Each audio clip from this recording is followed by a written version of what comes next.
I am Ferdinand Marcos, and I am the President of the Republic of the Philippines. I stand today on behalf of 110 million Filipinos.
Tama yung sinabi ni Ate Mira.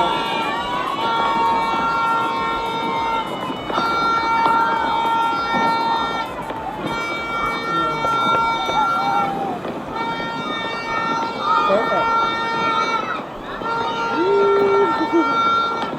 Perfect yan.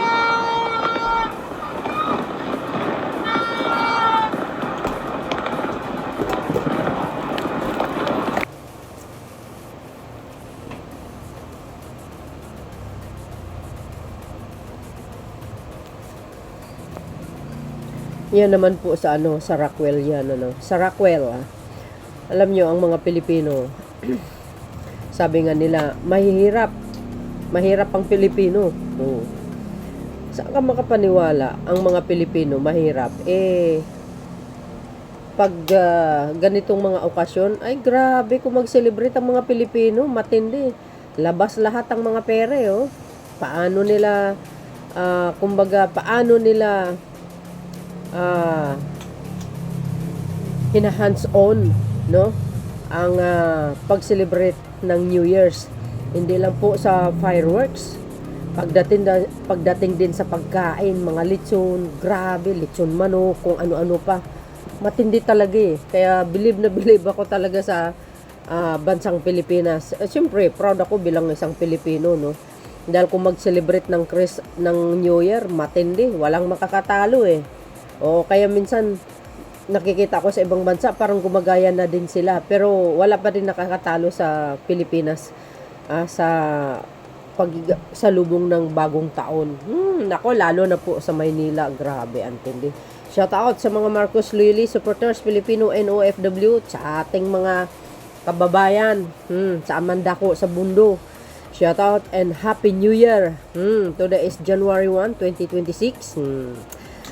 Lagi tayong mag-pray. Sana naway ang Panginoon gabayin tayo at more blessing sa ating pamilya. Hindi lang yan mga kababayan. Ipakita ko sa inyo. Diba? Ayan pa grabe, buong Maynila. Pag Manila, parang war zone talaga ang datingan. Talo pa yung World War II, guys. Matindi, kaya nga ang dami talagang mga dito mga foreigner na pumupunta para lang ma-witness itong celebration ng New Year sa Maynila. courtesy po to ni, ano guys, ni Kuya Randy. Courtesy po ni Kuya Randy Advin. Ayan na. O, di ba? Shout out so, sir. Hiramin natin muna yung video mo. Pakita natin sa buong mundo. Para next year, marami na mga banyaga na pupunta dito sa Pilipinas. Of course, guys, no? Sa pag-December kasi, milyon-milyon yung mga yung mga banyaga pumupunta dito. Ang iba naman mga vloggers galing sa iba't ibang dako ng mundo para lang ma-witness at ma-vlogs ang mga kaganapan sa New Year, no? Kagabi, Jesus, grabe, ang tindi talaga. Parang to Ako, kung nakikita yung sa screen natin, akala mo parang cartoons lang Kala mo AI, pero original po yan, mga kababayan. Grabe, ang tindi. Ito pa. Yan, Alam mo, mahalaga to guys. Mahalaga itong mai-upload natin sa YouTube natin. Bakit kanyo? Para maipakita sa buong mundo, kakaiba yung Pilipinas.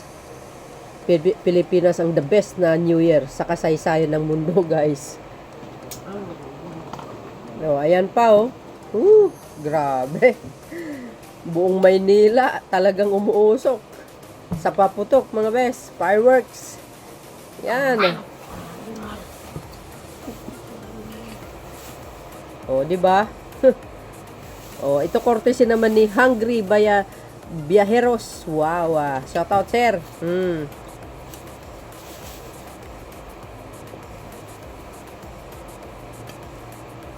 Biro nyo yan, Grabe, di ba? Antindi. Ay, nako. Grabe. Ito lang, mga kababayan. Bakit kanyo? Alam niyo ba kung bakit ang bansang Pilipinas talagang very passionate pagdating sa mga events, sa mga ganitong klaseng mga occasion? Totoo yun. Parang, kahit sabihin mo, tayong mga Pilipino, dumadanas tayo ng mga pagsubok. No? Mga issue, alam nyo na, mga issue natin na dinanas, na-encounter natin, mga issue, kasi kagagawan din ng mga ibang Pilipino po yun. No? Minsan, nakikita natin sa ibang mambabatas, hindi naman lahat, no? Ang ibang mambabatas kasi minsan iniisip nila sarili na lang nila 'di ba? Yung iba nagnanakaw na lang sa kaban ng bayan, hindi rin iniisip yung kapakanan ng bansang ito. Ewan ko nga ba. Sabi nga nila, hindi naman mahirap ang Pilipinas. Tama. Kahit kailan hindi naman talaga mahirap ang Pilipinas Bakit? Masisipag ang mga Pilipino, mga kababayan, sa totoo lang. Sobrang sipag talaga. Ang problema lang talaga is yung mga ibang mambabatas. Mahilig lang kasi sila magnakaw sa kaban ng bayan Kaya masasabi natin paano tayo asinsyo. O kung ganun din ang kalakaran, di ba? Pero sa kabila ng lahat, makita nyo ang mga Pilipino dahil sa sobrang kasipagan nila nagagawa nila na i-handle yung pamilya nila dahil sa pagtatrabaho nila para sa kanilang pamilya, yung ibang nasa abroad. Diba? Para sa akin, hindi mahirap ang Pilipinas sa totoo lang. As in, hindi naman talaga mahirap, mga kababayan. Mayaman ang Pilipinas. Nasa sa gobyerno ang may dahilan. Mga past admin na yan. Kasi wala talamak ang mga nakawan Mabuti nga ngayon na kumbaga na ibunyag mismo ang Pangulo ang nagiging whistleblower natin 'di ba? Kung maganda lang ang paghandle sa kaban ng bayan, since sabi ko sa inyo, talunin natin yung mga Asian country, maniwala kayo. Totoo 'yun. Ito pa lang nagkanda issue tayo nga, pero tingnan mo kung paano tayo mag-celebrate, yung mga handaan na puno yung lamesa. Grabe, ang tindi. Kaya hanga din ako sa aking kapwa Pilipino sa buong mundo. Talaga naman, Dito ko bilang isang Pilipino, proud ako bilang isang Pilipino. Kasi ang kapwa ko Pilipino talagang very hands-on pagdating sa celebration, mga kababayan, no? At kudos din naman talaga sa kanila, masipag tayong lahat, ika nga, napakasipag natin. Real talk po tayo yan, guys. Real talk yan, sipag tayo. Dahil pag hindi tayo magsipag, walang mangyayari sa atin, di ba? Kaya dinadayo tayo ng mga banyaga. To God be all the glory. Hindi lang yan, guys. Ito pa. Oh, yan pa, oh. Oh. Oh. You see? Oh. Sabi ng iba. Ayan sa Cebu ito, guys, sa Cebu. Sa Cebu yan, Cebu. Courtesy po ni Jack 73. Ayan. Sabi nila, paano naman yung mga biktima ng lindol? Para sa akin, saka yung mga baha, para sa akin, kumbaga, tinutulungan naman ng gobyerno. Nasa, naman sila ngayon, nasa safe na lugar naman sila. 'Di ba?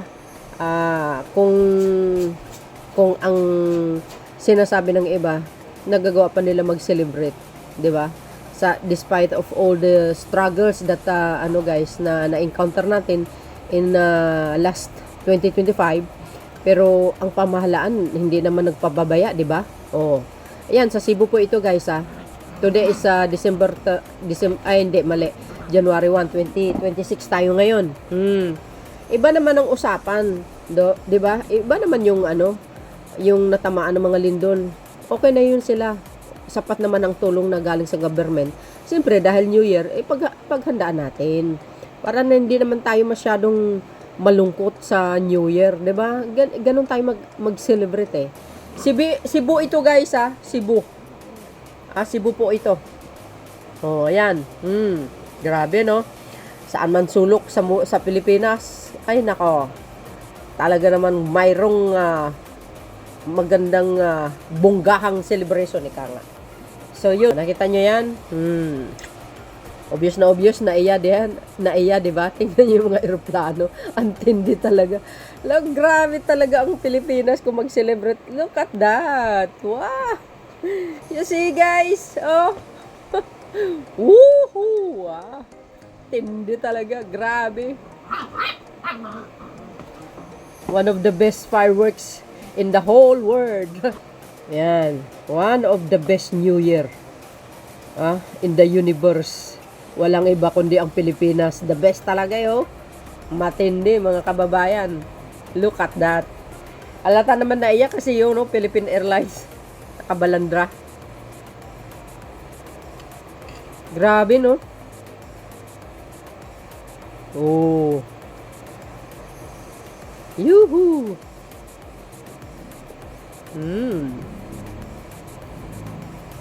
Shout out ulit sa inyo, mga kababayan.